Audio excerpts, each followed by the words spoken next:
I just wanted to make a short little video about how things are done here in the Philippines and how work and stuff like that gets done here.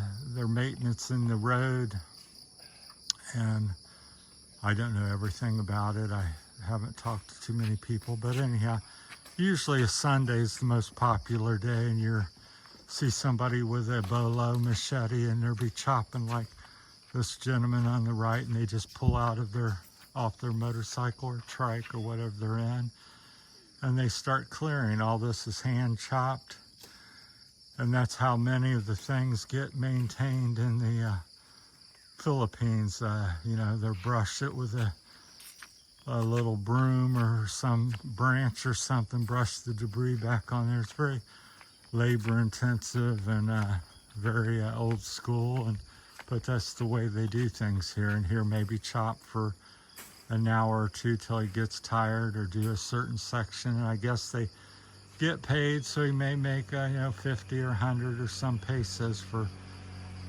some period of work. And they kind of jump around. I don't understand how they really truly get it all done, but anyhow, they work on it, but that's how things are done. So this morning he's by himself. I've seen people by themselves. I've seen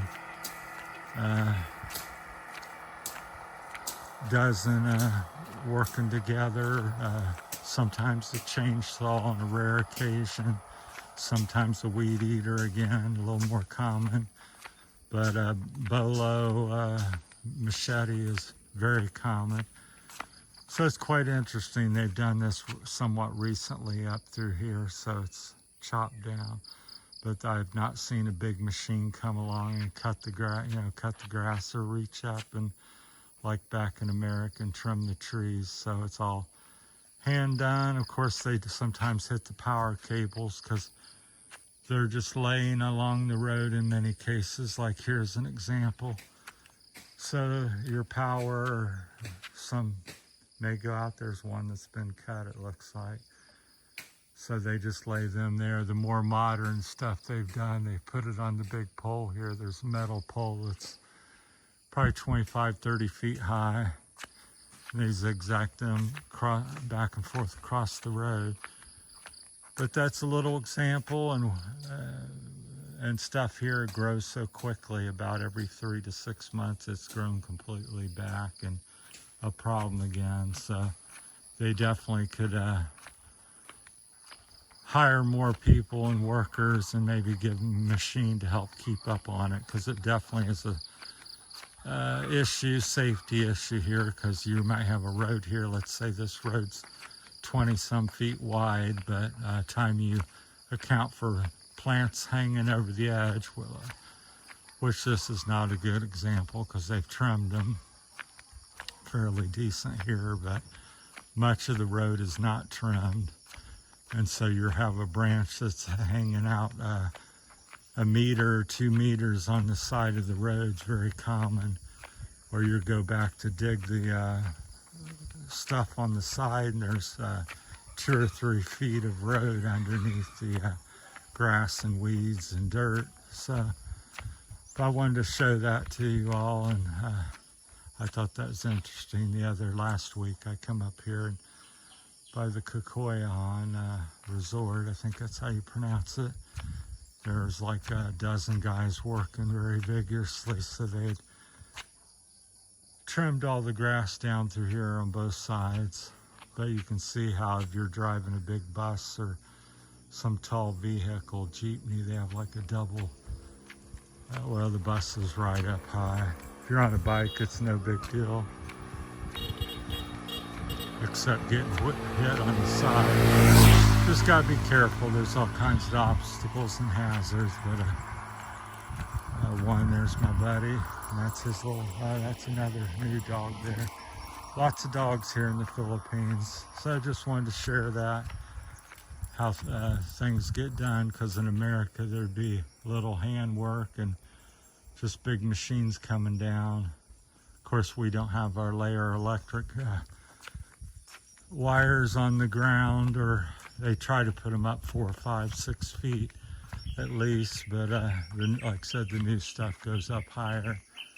I don't know why they don't tie it in, but here's another example of the cable that's down and the plants grow over it. And when they're trying to cut the plants back, it often gets hit, so you can kind of see it in there. Better examples up here, so you can see where that's maybe touching the ground or maybe a meter above the ground. Runs through all that debris, so easily damaged.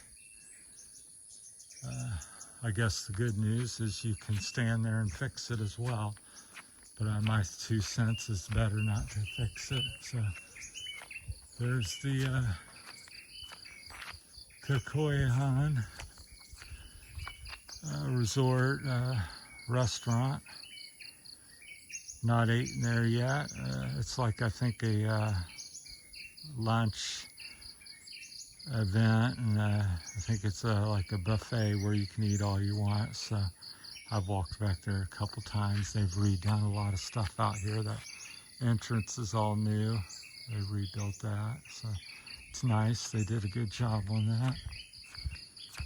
So that's road work, or a lot of construction in the Philippines. It's very you hand carry the gravel and the sand and logs, and very labor intensive and hard working people, and amazing how they do it. So that's, I just wanted to show that in the video. So that's it on the how they maintain the road here in Sabang and Palawan. So let me know what you think of that, and I think it's difficult and a big job. They definitely coming up a little short, because it's really difficult with the rapid growth and how much and the tools they have, because they can't really reach up too easily in terms of something that's up high hanging down in the road. So that's it. We'll keep this one short. Thanks for watching. If I see something else interesting, get another video. That's the way my channel works. All right, thanks for watching, everybody. Take care.